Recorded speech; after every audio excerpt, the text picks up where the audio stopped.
Yesterday I told about a new book named Rudolph Fantastic Mirror Fox. Last video we read from chapter 5 to chapter 10. So this video we read from chapter 10 to chapter 18.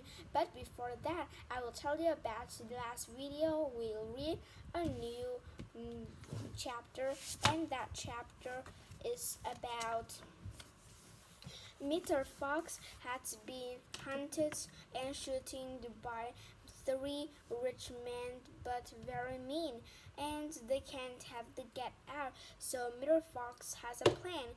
This video will read from 9 chapters to know about what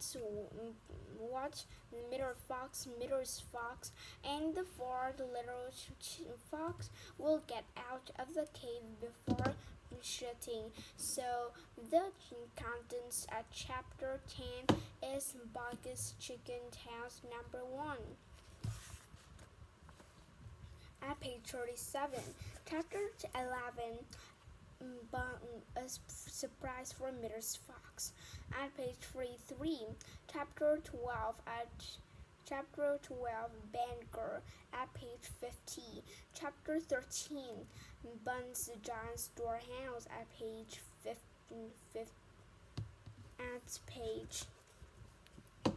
15. So, chapter 14, Bodgert Had Downs, at page 58. So, chapter 17 is Bean's Secret Cider Cellar, at page 61, and chapter 16, the woman at page 67, and chapter 17, The Great Feast, at page 72. Chapter 80, the last chapter we'll read today, is Still Waiting, at page 81. So we'll read for 9 chapters to meet a new characters named Badger. I think we need to know this new chapter and more of the happening to Mr. Fox, and small foxes, and had this shooting by Mr. Bean, Mr. Buggis, and Mr. Buns, the 3 rich men, but very mean, have the large farm. But Mr. Fox had hunt for many foods, so they will make the meats of Mr. Fox.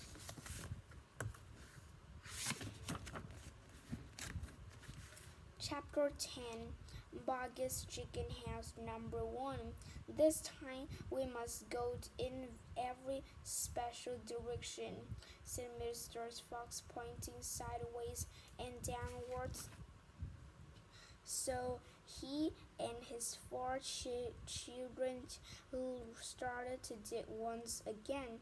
The work went much more slowly now, yet they kept at it with great courage. And little by little, the tunnels began to grow.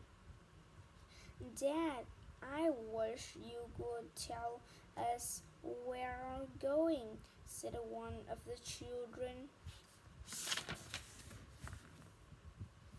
I dare not do that, said Mr. Fox, but 3rd place, so I'm hoping to the marvelous that will be describing it to you. Now you could very cry as the excitement, and then if we failed, we get the end, which is very possibility. You could die if it disappeared, poison. I don't want to rise your hopes for much, my darlings. For a long, long time they kept digging, but how long they did not know, because they were days and no nights down there with the murky turnings, he said. But at last Mr. Fox gave the order to stop. I think he said, we had a porch, peek upstairs, and down to we are. I know to where I want to be, but I can't possibly be sure where we are going now. Slowly, worried, the foxes began to slope the tunnel out some towards the surface. Out, then up it went, until suddenly they came to something touch above the heads, and they couldn't go up any farther. Mr. Fox had been reached out to exclaim, "These hard things, it would he disappear wooden planks." That's what mean that it's mean unless I am many mistaken. We will make for the underneath somebody house, whispered Mrs. Fox. Be very quiet now, Wild, when I peek. I've done, he yelled. I done it first time. I done it. He pulled himself out through the gap of the floor and started to prancing and dance with joy. Come on up, he sings. Come out and see where you are, my darlings. What a sight of the hungry fox! Hallelujah! Hooray! Hooray! The small foxes scrambled out of the tunnel, and what a fantastic sight! It was just meant for their eyes. They were very huge heads. Our whole place were teeming with chickens. There are white chickens and brown chickens, other chickens by thousands. Bongus chickens #1, cried Fox, exactly what he was aiming for. I've hit a slap in the middle of the first time. Isn't it feel fantastic? And me so why? Rather clever, the small foxes went wild with excitement. They started running around of all directions, chasing stupid chickens. Wait, ordered Mrs. Fox, don't lose your heart, stand back. Calm down. Let's do this properly finds of all. Everyone have a drink of water. They all over and ran over thinking for the chickens, drinking troubled and lapped up the lovely cold water. Then Mrs. Fox closed 3 of the plumbous hands with the clever clicks of the doors. He killed them instantly. Falling to a watch, the quicker you move, the quicker you start have something to eat. Once another after another, they climbed down through the holes in the house of the floors, and soon they were standing once again in the dark tunnels. Mr. Fox reaches out and pulled the floorboards, and what he did, it once could tell they had been moved. My son, he said, giving the 3 plump hands for the biggest of the 4 small children to run back with these to help your mothers. Tell me for the prepare and a feast. Tell her to rest of us would be alone for the jiffy. As soon as we had made a few other little arrangements. Chapter 11. A surprise for Mrs. Fox. The small fox ran back along to the tunnel as fast as he could, carrying 3 plumb hands.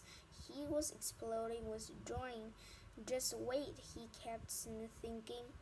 Just wait until your mummy sees this. He kept long way to run and burst. She never once on the way, and he came bursting to open Mrs. Fox. "Mummy!" he cried out of breath. "Look, Mummy, look! Wake up and see what I've brought you." Mrs. Fox, who was weakened than ever now by the lack of the food, opening with one eye and looked at the hands. "I'm dreaming," she murmured and closed the eyes again. "You're not dreaming, Mummy. They're real chicken. We're safe. We're not going to starve." Mrs. Fox opened both eyes and sat up quickly. Mrs. Fox opened both eyes and sat up quickly. "But, my dear child," she cried, "where on earth bogus chicken house number 1?" blurted the small fox. "We tunneled right up under to the floor, and you've never seen so big fats here in all your life. And Daddy prepare a feast. They will be back soon." Chapter 12. Badger Mrs. Fox for their remindings. Small foxes dunked fast and straight.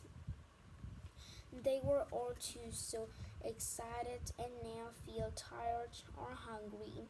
They knew they were going to have a whacking great feast, being long and fat, that have none other than the bogus chickens they were going to eat made them chuckle and laughter every time they thought of it.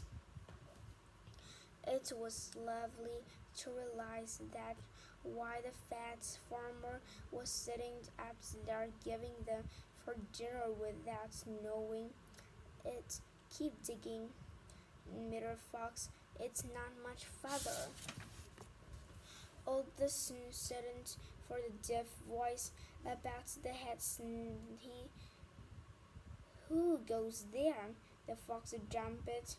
They looked out quickly, and they saw a long, big point hole in the roof of the tunnel, and a long, back pointing furry face. "Badger!" cried Mr. Fox. "Foxy!" said Badger. "My goodness! I'm glad I found someone at last. I've been digging around in a circle for 3 days and nights and I haven't there for the foggiest idea where am I." Badgers made the holes of the ceiling bigger and the droop down beside Mr. Fox. A small badger himself dropped down to the after him, having been hurt badly. "It counts."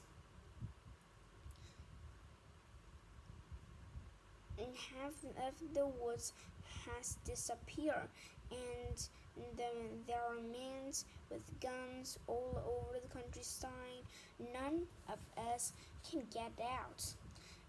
Even at night, we're alone, starving to death. "Who is we?" asked Mrs. Fox. "All us diggers. That's me and Mole and Rabbit are all wives and chicken.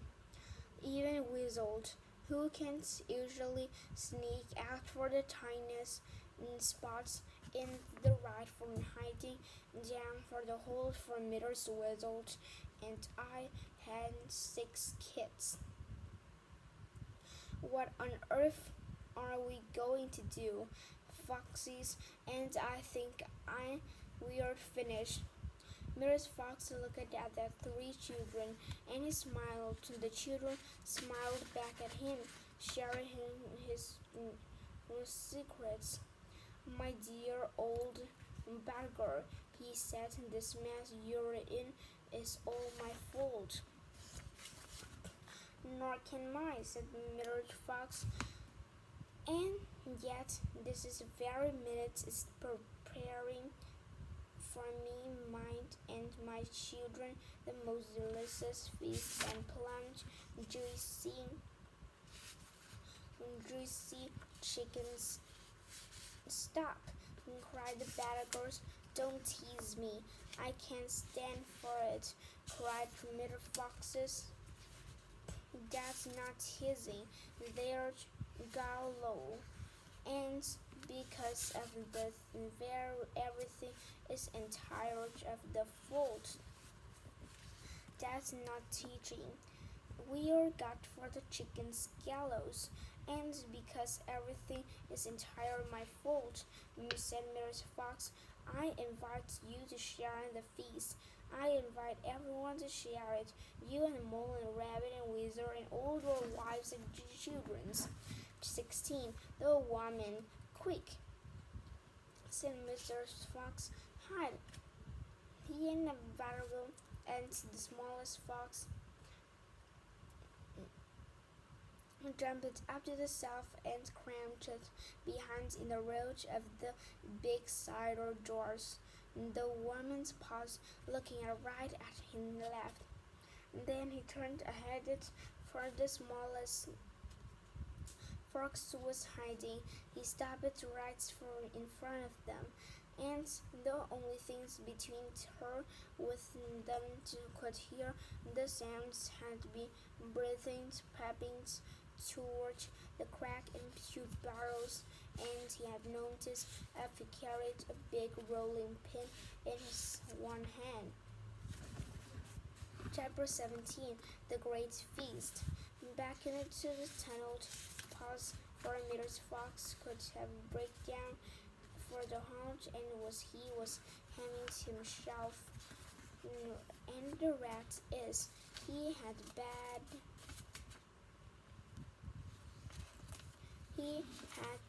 manners. Badgers said, "All rats have bad manners.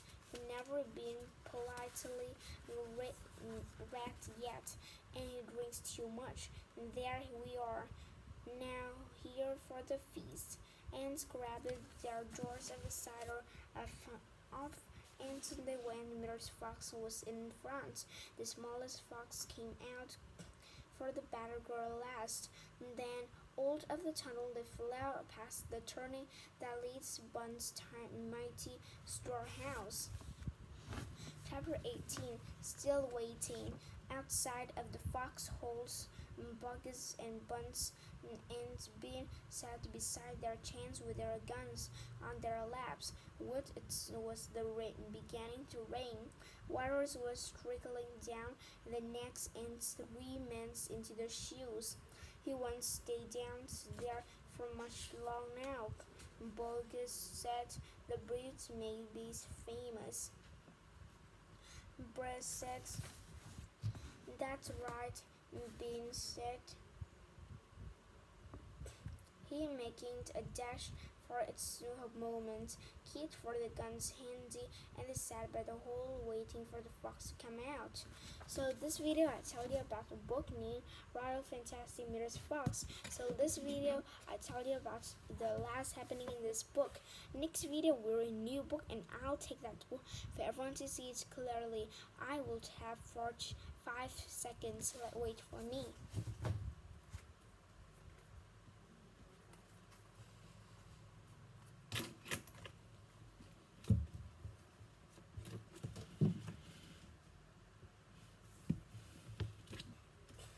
So next video we'll read a very new book named Roald Dahl and the Champions of the World. So this book is very new, and this book have